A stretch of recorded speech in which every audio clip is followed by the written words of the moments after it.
Alright, what's going on, guys? So I'm gonna try and make this really I wouldn't say it's gonna be too long or really short, but it's like a video I've just been wanting to do for a little bit. It's one of the things that like you think about in the back of your mind, but you kind of don't want to say it out loud because you kind of feel bad about it. But this video is going to be on how much money I've spent on seat time versus modifications. And how I've got it set up is based on like what year I got the car. I'm not factoring in the price for the car that I paid, just what I've spent after the fact. Like I said, it's based off of the years, the modifications in those years. It's going to factor in partnerships or sponsors and the price that I got for those parts. And it's also going to factor in parts that I sold and used on new parts. So I think everything's pretty,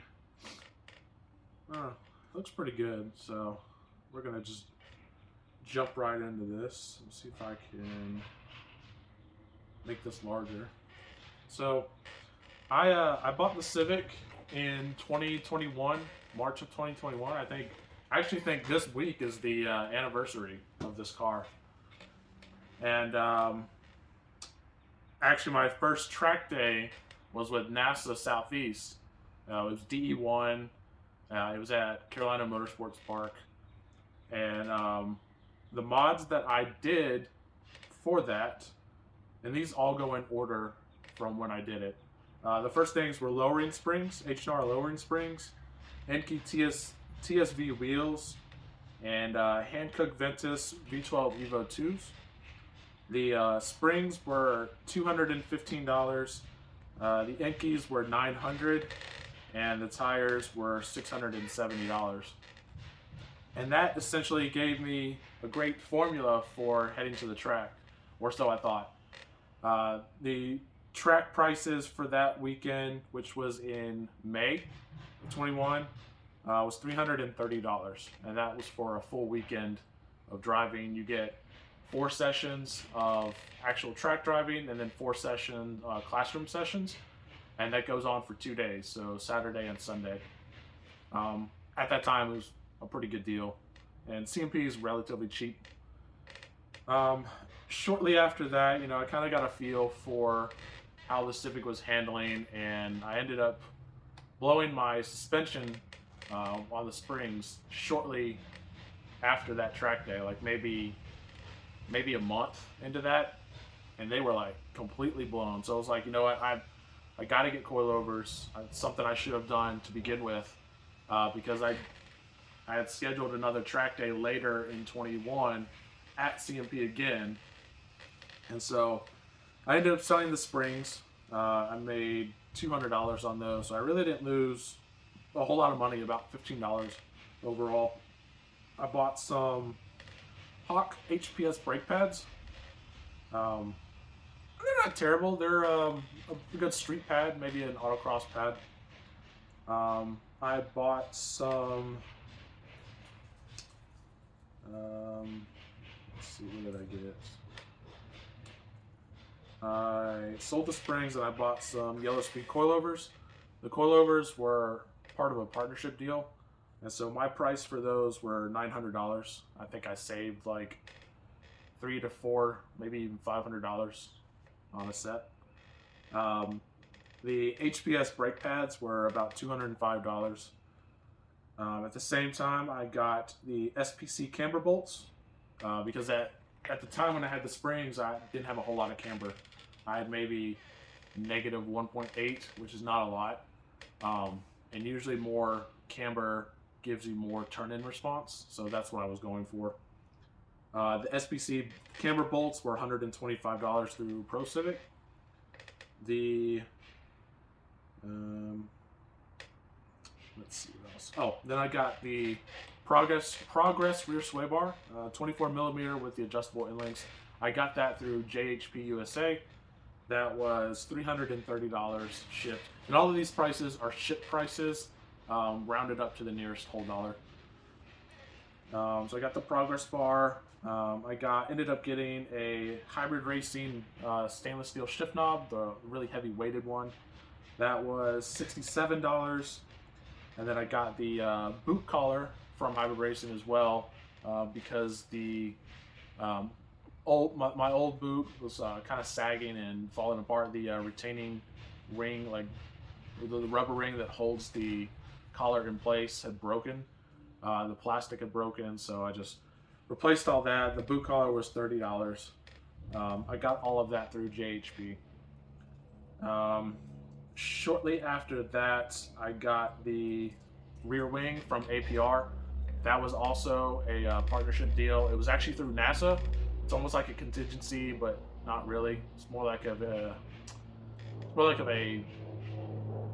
just a deal with NASA through APR. They didn't make anything for the car, so I had to run a universal setup. So I got the APR GTC 200 universal wing, and they actually allowed me to give them my measurements, and then they drilled the holes for the stands of where I wanted them. It didn't cost anything extra for that, but that ended up being $550, which is about $400 to $500 discount. And then I also replaced the HPS pads with some Hawk HP Plus pads, and that was $224. And then I just got some cheapo lug nuts back when I got the Yankees for $40 at AutoZone. The next track day for 21 was in November, also with NASA Southeast. At that point, I was still in DE1, and I wanted to try out the new stuff on the car, just to see how it would react. It did awesome. The sway bar, the coilovers, the new brake pads, dude, everything was awesome. It made a huge difference, and my time reflected that. Even though technically you're not supposed to, record time and stuff in DE1, it's kind of frowned upon, but what are they going to say? Stop doing that? But that track day in November was also $330. So now we move to 2022. In 2022, I had 2 events scheduled.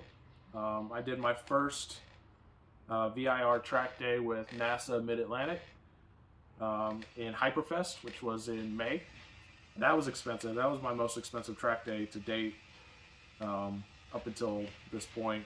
It was $550. Again, because it was a NASA event, it's a whole weekend, 4 sessions, four classroom sessions, and then the same thing on Sunday. And at that point, I changed my brake rotors to Wave Spec, a company that I was trying to run when I had my Forester build. I could never just seem to pull the trigger on them, but I mean they held up pretty well. I had no real issues with them. Those were $350 for a full set of front and rear. They were the Sportline ones. They came in 3 different trims at the time. The Black Series, which had like a temperature coating on them, so whenever they got to a certain heat range, there's paint on the edge of the rotors that would tell you what heat range your brakes were in. I ended up selling the Enkis and the Hancooks for $1,200, and I bought the matte black Koenig Hypergrams in a square setup, the 17.9 plus 40. That was also a partnership through Koenig. It was under their NASA program. I don't remember off the top of my head how much off it was, but just the wheels alone were $650. I'd imagine you can get that same set for about $1,000. Let's see. I got another replacement set of HP Plus pads. That was $125 just for the front. And then I got a set of 255 40 Falcon Zenus RT660. Is my first 200 tread wear tire ever. and they just continue to go up in price. Those were $1,260 for a set of 4 for 255 40 square setup. $1,260. So that kind of set me up for the Hyperfest event. Went really well. No issues there. And then later in the year, I did my first J-Zilla Track Days event down in Atlanta Motorsports Park, which is a fantastic track. Probably a track I won't be able to go to anymore because of how loud the car is now. It might blow sound down there, but it's probably one of my favorite tracks. It's well suited for the Civic. It's not a horsepower track. It's very slow car friendly. But I didn't pay anything for that event. I actually traded photo work in exchange for a free track day. So that was technically $0. And then before that event, I wanted a second set of hypergrams, but I wanted a smaller set to run like not like a square, but a staggered setup. So I had 17.9s in the front and then 17.8s in the rear. So I bought a pair of used Koenig hypergrams in 17.8 plus 35 off a buddy for $250. And then for $200. And then I bought a brand new pair of 17.8 hypergrams for $250 with the Koenig partnership price. I bought another set of lug nuts from Uteki, the SR48 extended lug nuts. Those were $50. And it's really cheap for the black ones. Like the standard steel black ones is probably the cheapest ones you can get. I got the new set of Koenig's powder coated in the mag blue, and that cost me $400. And then shortly after that, I got a used K-Tune catback, the one that's currently on the car still. It's a 3-inch all the way out. Pre-owned, that was $300. And then I got this Sabon carbon hood because my OEM hood was completely destroyed. The base coat had like the spider cracking in it, and I wasn't going to pay to have it taken down to base, repaint it, re-clear it. It just would have costed me over what I paid for this. So I ended up paying $500 for this hood, pre-owned. Sold my stock hood for $200, so I really only spent $300 on a hood. I also needed a set of all seasons because at the time this is still my daily driver, and I didn't want to run through the 200 treadmills. So I got some 245, 40, 17 Continental all seasons. That was $550, and I only got them for that price because Discount Tire kind of screwed me on another set of tires I was supposed to get. I was supposed to get some Vulcan Pro G5s all seasons, and something happened where like either Discount didn't have them in stock, and they told me they did, and they would be here in a certain time. And so they got me the Continentals that were in stock at the same price as what the Falcons would have been. So those were $550. And then I got I don't have it anymore, but I had the Epsilon Plus front splitter. That was $400. And it was really heavy. It made the front bumper sag a lot. So in order to combat the sagging, I got some Professional Awesome splitter rods, which I actually still have. And I did it the right way. I didn't attach it to the plastic. It's actually drilled into the crash bar, bolted up like it's supposed to be. Those were $208. And then I did the track day at J-Zilla. Went great, no issues. Running into 2023, I ended up buying a Flash Pro, secondhand, for like a deal. We got it for $450. Um, I was running into an issue with the 255s on the 660s. They run wide, not like a true 255. They're about 10 to 15 millimeters wider than a true size 255. So the issue I was having is on a 17.9 plus 40, the tire was hitting the coilover and like the spring and stuff, and I really needed more camber. So I had to buy some 20 millimeter front spacers that came with extended studs on them. Those were $125. And then I forgot to mention at Hyperfest, I ended up cracking. No. This is after that. So I did all that, and then the next track day for 23, I ended up doing 1, 2, 3, 4, 5, 6.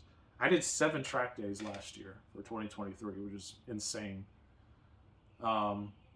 I did my first event with SCCA at VIR in March. Pretty much the same thing I did a few weeks ago. That track day was $270 for the day. That gave me 4 sessions. Each session was 20 minutes long. At that event, I ended up cracking the wave spec rotors up front, which I still have over there. I honestly don't know why I still have these, but they ended up cracking. I don't know if you can see it, but they cracked there. They cracked in 2 other spots. And they cracked them on both sides. So had to get new rotors because I signed up for Grid Life at CMP the next month. And I needed some rotors. So ended up getting some Stop Tech slotted front rotors, and they were $330. I never want to buy these rotors again. These are dumb expensive for no reason.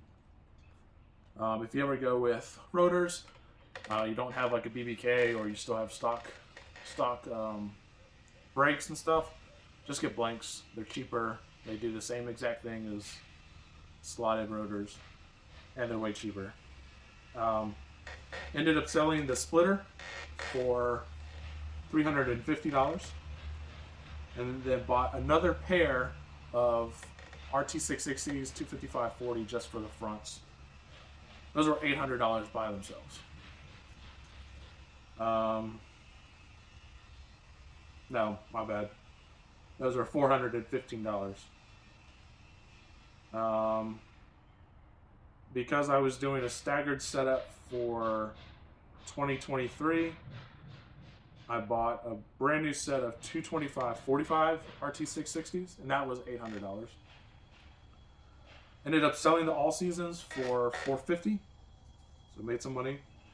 And then I bought the Hawk DTC 60 pads from, I think, a friend of mine. I think I bought it from Jake for $160. $160. I also had to buy a tow hook, like an external tow hook and / tow strap, because according to Grid Life, if they have trouble finding the tow hooks if you go off course, then they have the authority to wrap a strap around anything on the front of your vehicle, and it doesn't matter what it is. So I got the strap, put it to the front, made it easier for people to tow, and then I got one for the rear as well. That was $50. I also wanted to start investing into some safety stuff for the car, so I bought an auto power roll bar. I also got a 10-day rush on that because, like I said, Grid Life was coming up, and if you order the bar standard, it's like 3 to 4 weeks of time to finish it and paint it. I didn't really have the time, so put a 10-day rush on it. That ended up being $1,000. And then I got my first bucket seat from Corbeau. It's a Corbeau FX1 seat for $550. The Buddy Club seat rails and brackets, all of those were $400 for everything. And then me being a dumbass, I sold my stock seats, front and rear, for $500. and I sold the APR wing for $650. So I actually made money on the wing by like $100. I got my OMP Racing 6-point harness from my friend Boston because the FIA rating on it expired. I can probably get them recertified because there's no fraying of the belts and they're not cut or anything. So if I ever have to, I might be able to get them recertified. Those are free. And then I got the Hybrid Racing short shifter for $220. I had a $200 credit on Pro Civic for something. I can't remember what it was. And bought a brand new Hybrid Racing short shifter in the anodized red for $220. For the remaining track season of 2022, Grid Life was $625. I did a autocross at ZMAX, local to me. That was $100. Did another J-Zilla Track Days at Road Atlanta. That was a 2-day event. I was comped, I think half off, also for photos. So I essentially paid for 1 day at VIR and was comped another day for free on some photo stuff that I did for him. So that was $350. And then the last track day of the year was with, I'm sorry, I skipped something. I had another SCCA Track Night in America VIR date in July. That was $250. Another Track Night in America with CMP. That was $200. And then the last track day was with J-Zilla at AMP in October, and that was I paid in full price for that for $350. So that closed out 2023. And then this year, I still factored in what I've done this year, what I've paid for so far. I have 3 track days scheduled for this year. I completed one of them. It was VIR 2 weeks ago. That was $270. Grid Life CMP is in 2 weeks. Well, 3 weeks. 2.5, 3 weeks. That's $625. And then Grid Life in Pit Race, which is later this year, I think it's in October, was $495. So that rounds out everything for 2024 in seat time.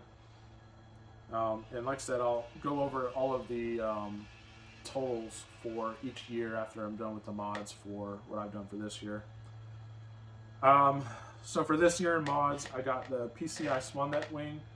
That was $590 shipped from California. I ended up selling the black hypergrams for $800. Bought a staggered set of these new ultragrams for $800 with the partnership deal from Koenig. I bought a pair of 245/40, so I went down a size for the 660s, and they've been awesome, freaking phenomenal so far.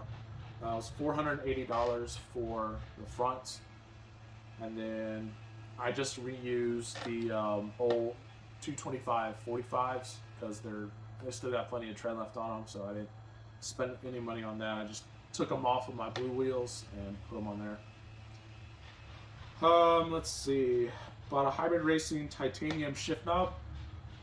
So I ended up selling the one that I had, made $50 on that, and spent $190 during Black Friday for the hybrid shift rod thing. Bought brand new LED bulbs for the headlights, all 3K, through Amazon. That was $100. I got a skunk tube catless downpipe back in January. Paid $380 for that. I got a K-tuned 3.5-inch short ram intake for $200. The Hasport rear mount 70A durometer, that was $160 through Seiko Speed. Thank you, Brian. I got a wrinkle red R40 valve cover, which is the standard valve cover for the K24 Z7s. I got that through eBay for $175. I got the K-tuned oil cap dipstick and coil pack cover for $133. and a tuning session for all the power mods and stuff was $100. So the totals for track time. Ooh, my battery's dying on here. So the totals for track time for from 2021 till now is $47.45, so almost $4,800 in seat time. Track insurance, which I usually get track insurance for either tracks I've never been to or high risk stuff like Road Atlanta, BIR, AMP. That was about $750. So the total to date with track insurance and seat time is $5 short of $5,500. Mod wise, all the mods I did, whether it was buying or selling, ended up being $4,056. In 2022, the total was $38.45. In 2023, the total was $25.50. And for this year, the total has been $3,010. So, I mean, you can see I was spending a lot in the beginning, and then, you know, as you get more and more in depth into like tracking the car and trying to make it as functional as possible without spending a whole lot of money, you kind of start using your money wisely. And then just some other like consumable stuffs. I didn't factor in brake pads as consumables, even though I probably should have, but I went with different pads each time, so I didn't factor those into consumables. But I do about 4 oil changes per year, so that's about $525 for 4 years. Other fluids is about $400, so you're looking at $920 total for 4 years. I got my helmet, which is actually in the car right now. It's good for 10 years. It's an SA 2020, so it's technically good for 10 years is what they tell me, but you might want to get a new helmet like every 5 years, which I plan on doing. Once 2025 rolls around, I'll be getting a new helmet, a new Hans, not a new Hans, I don't have one yet, a Hans device, and probably a race suit, I don't know yet. So that was $250 for a helmet. So in conclusion, total to date in mods, consumables, etc., is just shy of $15,000, which is insane. $5,500 in seat time. I'm at $20,000 for this thing that you see behind me. Now, if I factor in what I paid for the car in 2021, right before COVID, prices got crazy. I paid 10 grand for this, so I'm in it 30 grand. And honestly, I don't think it's that bad. I thought I would be way worse, but it's only going to get worse, I guess. Will I ever see my money back from this? Probably not. But you know, I'll be a better driver in this platform, learning what works, what doesn't work. And if you guys have any questions regarding mods that I did and my opinions on certain things, you know, feel free to ask in the comments. I don't hide anything. I'm pretty transparent about everything that I've done to this car. I'm not a gatekeeper. I'm going to tell you exactly how I feel and what I think the best possible solution is if you want to do track stuff with this car is.